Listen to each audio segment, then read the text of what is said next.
Without a question, people need support. People are, you know, everybody out there struggling with addiction or mental health issues, they're just people. They're just got people like me, normal people that, you know, just have something physically, mentally wrong with them. You know what? It's no different than, you know, somebody having cancer or somebody having diabetes or somebody having asthma. They just have something wrong with this part of them. And unfortunately, there's not a lot of support for that. And there's not a lot of understanding about that.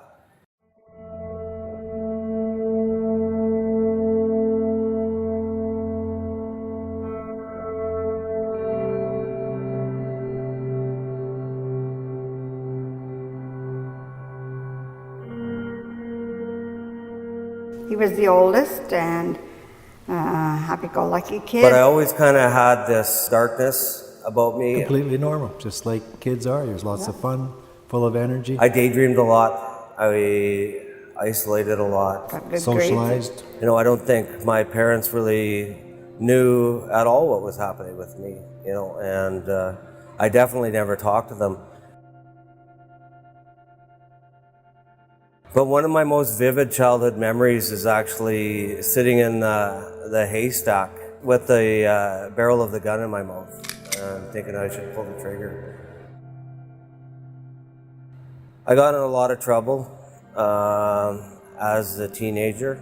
I was pretty high functioning as well, so I was able to hide my mental health issues fairly well throughout my teenage years, even while I was in my addiction, which, you know, really prevented anybody from really seeing what was really going on. I went and worked on the rigs up in Whitecourt, and that's when I really got introduced to the drugs. Pretty much acceptable in the early 90s doing drugs on the rigs, and it was just, everybody did it. You know, things quickly got out of hand in Victoria as well. Ended up losing that job, lost a couple more, and then I got into collections, which is another perfect job for a drug addict and an alcoholic. They even let us do drugs at work, which was amazing. I started my own company, which was okay. Didn't make a lot of money though, so I started selling drugs to supplement my drug habit and my lifestyle. Things quickly got out of hand in Calgary, and I moved back to Victoria, and same old thing there. You know, it's just this big vicious cycle. So this went on for, you know, 15, 20 years.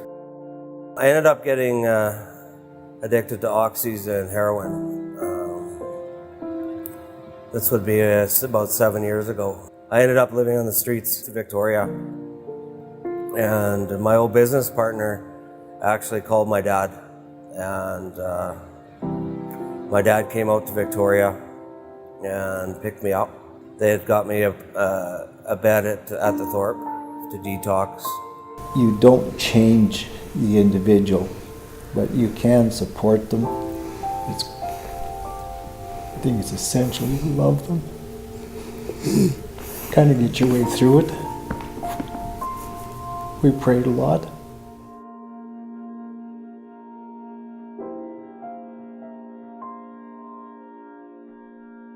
I guess I wasn't ready.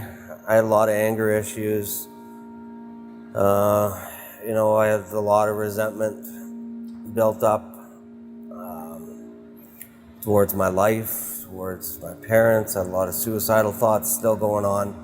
You know, I really didn't know how to cope without drugs at all. You know, I've used drugs and alcohol to cope my whole life. And now all of a sudden, you know, they're gone. I ended up getting in a lot of trouble with the law. I'd be in and out of remand, in and out of jail the next 3 or 4 years, 3 years, I guess. At one point, I had outstanding charges in 5 different cities in Alberta. So we'd been through this cycle of being in jail, get me out. And then that's the hardest thing in the world, I think, for a mom to go see her kid in jail, to see your kid on the other side of that piece of glass. It was hard for the whole family to understand why their brother was doing this, and it was hard.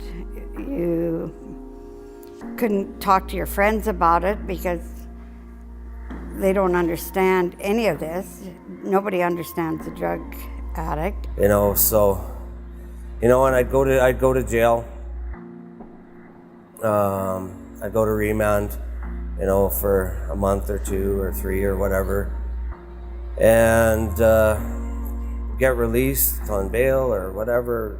Charges were dropped or time served. Never get any help while I was in there. You know, I used quite a bit in jail. He had to, I guess he got to Calgary, didn't he?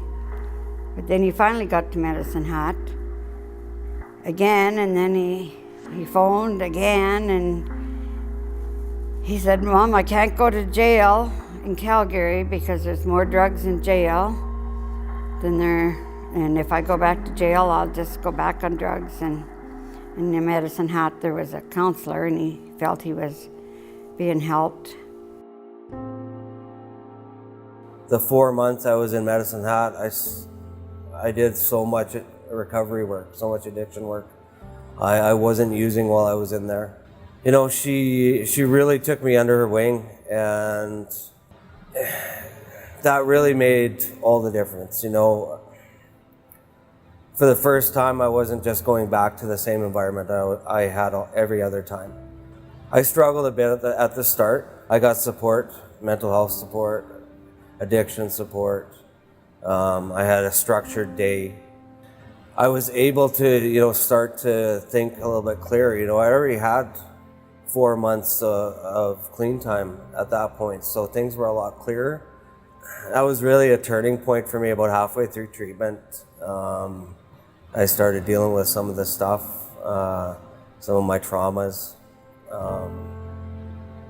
stuff that I'd never talked about before.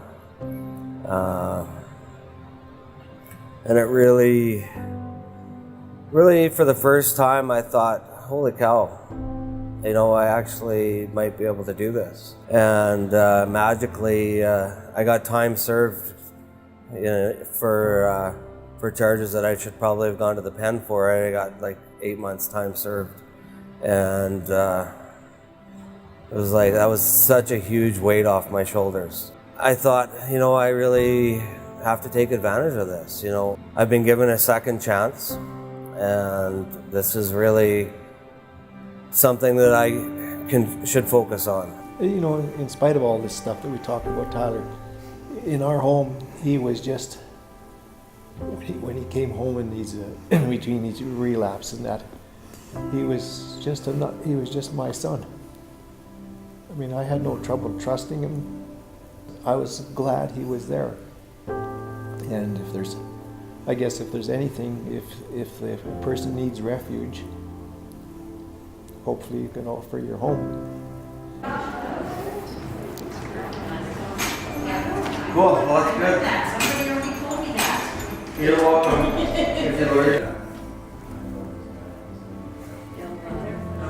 Doesn't that work out just great, eh? Okay. In order for me to stay clean and sober, I had to make this recovery my life. And the only way to make it my life was to make it my profession. That's what I did. You know, I tried to figure out what the heck am I going to do to make this my profession? What do I really want to do? And I looked at my own experience, and it's like, the only way I made it was with a sober living program outside of jail, after detox, and before treatment. That's the only way I ever would have had a chance. Had I not done that, I would still be in active addiction today. And so we need to know what it is. Okay. Residence of Recovery supports individuals that struggle with addiction, and we fill in the gaps between detox and treatment, and then post-treatment as well. So If an individual is struggling in active addiction, we can help get them into detox, at a place like either Thorpe or Edmonton or Saskatoon, and then get them transportation there. Some individuals will go into our sober living program. The sober living program supports individuals between detox and treatment, as well as after they come out of treatment as well. So, and that's a safe environment for them to, build on their recovery after treatment, or maintain their sobriety but before they go to treatment. Tyler is very relatable. He's gone through a lot of the things that I've gone through. He's been there, he's done that. He knows pretty well my story as well. He's actually seen me through a lot of my addictions, and he never stopped offering the help. He's seen me go through hell and back, and he just kept offering, whether it was just an ear to listen or someone to vent to. He was a friend. He's been a friend to me right from the start. I can't express my gratitude, how much I appreciate him for everything that he's done and what he is doing. And So we're gonna learn how to ask for help. So do we have the day off tomorrow then? No days off. Recovery doesn't take time off.